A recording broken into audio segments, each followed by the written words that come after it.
दुनिया में कितनी ऐसी कहानियां सुनाई जाती हैं जिसकी मदद से लोग कोशिश करते हैं कि वो एक दूसरे को ये समझा सकें कि इस दुनिया में पूर्व जन्म का कॉन्सेप्ट बिल्कुल फ्रेश और यकीन कर लेने वाला है। लेकिन कभी ना कभी किसी न किसी के द्वारा उन कहानियों को झूठ साबित कर दिया जाता है और लोगों का ये भ्रम टूट जाता है कि वो जब दोबारा पैदा हो तो संभव हो कि उन्हें इस जन्म की बातें याद हो। लेकिन भारत में ही पुनर्जन्म की एक ऐसी कहानी हुई जिसे सुनकर गांधी जी भी हैरान हो गए थे और यहाँ तक कि उन्होंने इस मामले की जांच के लिए एक 15 लोगों की टीम भी बना दी। तो आइए आपको बताते हैं आज तक की सबसे ज्यादा सच के करीब पुनर्जन्म की वो कहानी आखिर क्या है जिसे झुठला पाना आज भी बहुत मुश्किल है। तो आइए शुरू करते हैं आज की वीडियो और आप बने रहिए हमारे साथ वीडियो के अंत तक। ये कहानी शुरू होती है 8 जनवरी 1902 से, जहां मथुरा के एक परिवार में एक लड़की का जन्म होता है। जन्म के बाद उसका नाम लुगदी रखा जाता है। लुगदी जैसे जैसे बड़ी होती है वो काफी चीजें बहुत जल्दी सीखती जाती हैं। खैर, जैसा कि उस जमाने का रिवाज था उसी हिसाब से लुगदी की शादी मात्र 10 साल की उम्र में ही मथुरा के एक व्यापारी परिवार में कर दी जाती है जिसका नाम केदारनाथ चौबे होता है और लुगदी उसकी दूसरी पत्नी होती है। खैर, अब शादी के बाद लड़की विदा होकर अपने घर जाती है और वहीं रहने लगती है। इसके बाद लुगदी साल 1924 में गर्भवती होती है, लेकिन उस साल जब वो बच्चे को जन्म देती है तो बच्चा मर जाता है। मरे बच्चे के दुख के साथ वो घर आ जाती है।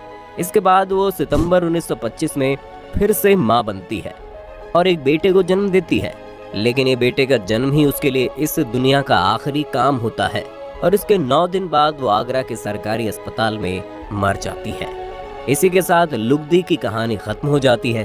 अब आप सोच रहे होंगे इसमें पुनर्जन्म किसका हुआ, तो आइए अब आपको बताते हैं आगे क्या हुआ। इसके बाद समय और जगह दोनों बदली। मथुरा से करीब 100 किलोमीटर दूर दिल्ली में 11 दिसंबर 1926 को दिल्ली के रहने वाले बाबू रंग बहादुर के घर एक लड़की का जन्म होता है। लड़की का नाम शांति रखा जाता है और शुरुआत के 2-3 सालों तक वो अपने नाम को पूरा फॉलो करती है और बहुत कम बोलती है। लेकिन जैसे वो अपने चौथे साल में पहुंचती है तब वो जो बोलना शुरू करती है उससे लोग हैरान होने लगते हैं, क्योंकि वो दिल्ली में होते हुए भी ब्रज भाषा में बोलती है, वही भाषा जो ज्यादातर मथुरा में बोली जाती है। जबकि बच्ची उससे पहले कभी भी मथुरा नहीं गई और जैसे ही वो 5-6 साल की होती है वो अपने घर वालों को बताने लगती है कि उसकी शादी हो चुकी है मथुरा में रहने वाले एक इंसान से और उसका एक बच्चा भी है। साथ ही वो घर वालों को बताने लगती है कि मथुरा में द्वारकाधीश मंदिर के सामने उसका घर है जिसमें एक बड़ा सा कुआं है। वो ये भी बताती है कि उसने अपने कमरे में कुछ पैसे छुपाए हुए हैं। इसके बाद शांति के घर वाले परेशान रहने लगते हैं कि आखिर ये छोटी सी बच्ची क्या बोल रही है, क्योंकि वो लोग इस बात पर भरोसा ही नहीं कर पाते कि वो जो बोल रही है वो किसी भी तरह से सच हो सकता था।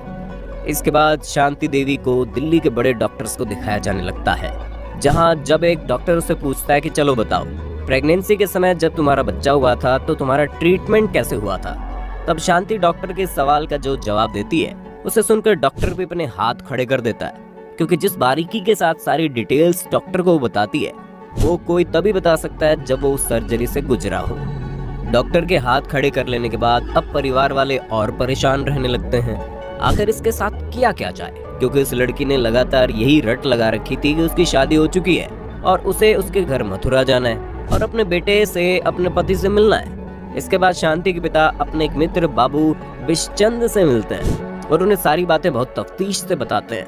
बाबू बिशचंद इस मामले को बहुत गौर से देखते हैं और वो खुद शांति से बात करने पहुंचते हैं। शांति फिर उन्हें भी सारी बातें बताती है, लेकिन जैसे ही बाबू बिशचंद उसके पति का नाम पूछते हैं तो वो शर्मा के बोलती है कि वो अपने पति का नाम नहीं ले सकती।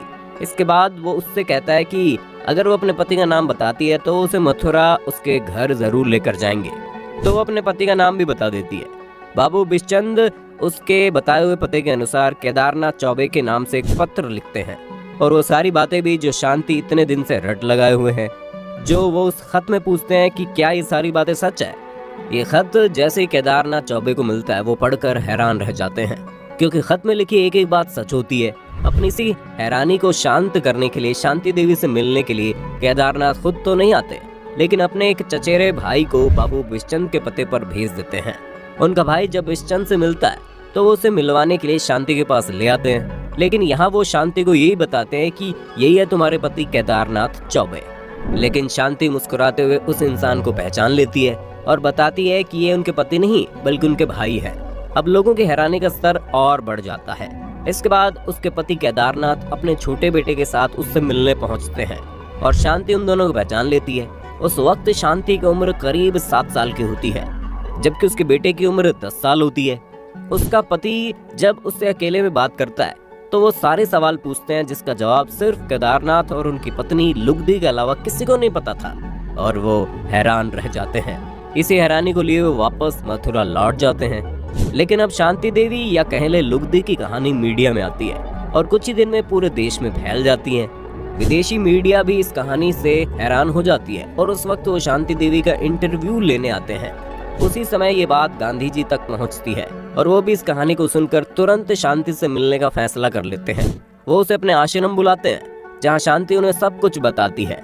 अब गांधी जी को कुछ समझ में नहीं आता तो वो इस मामले की जांच के लिए उस समय के 15 सबसे होनहार लोगों की एक टीम बनाते हैं और उनसे कहते हैं इस मामले की सच्चाई जल्द से जल्द सामने लाई जाए। पूरी टीम वापस से शांति देवी से मिलती है और तरह तरह के सवाल करती है जिसका शांति बिल्कुल लॉजिकल जवाब देती है। इसके बाद टीम ये तय करती है कि वो इसे लेकर मथुरा जाएंगे और वो ट्रेन में उसके साथ दिल्ली से मथुरा जाते हैं। वो ट्रेन में उससे पूछते हैं क्या तुम्हें अगर स्टेशन पर उतार दिया जाए तो तुम अपने घर चली जाओगी? तो शांति बोलती हाँ थोड़ी दूर है लेकिन मैं चली जाऊंगी। गाड़ी स्टेशन पर जैसे पहुंचती है टीम के लोग एक तांगा करते हैं और तांगे वाले से कहते हैं ये लड़की जैसा जैसा बता रही है वैसे ही चलो। और शांति के बताए अनुसार तांगा वहीं पहुंचता है जहां केदारनाथ बाबू का घर होता है और वो अपने घर में जाती है, सबको पहचान भी लेती है। लेकिन जब आंगन में कुआं नहीं दिखता तो टीम के लोग उससे पूछते हैं और तभी केदारनाथ आंगन से एक बड़ा सा पत्थर हटाकर दिखाते हैं, ये रहा कुआं। और फिर तो पूरी टीम के होश उड़ जाते हैं और वो टीम अपनी रिपोर्ट में ये लिखते हैं कि शांति के सारे दावे सच निकले और कहीं से भी ये नहीं कहा जा सकता कि दिल्ली की शांति देवी मथुरा की लुगदी नहीं है। इस तरह से मान लिया जाता है कि ये कहीं ना कहीं पुनर्जन्म ही है।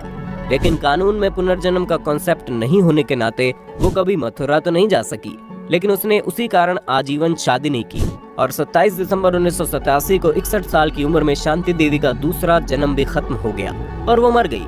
आपको क्या लगता है, क्या पुनर्जन्म संभव है? आप हमें कमेंट करके बता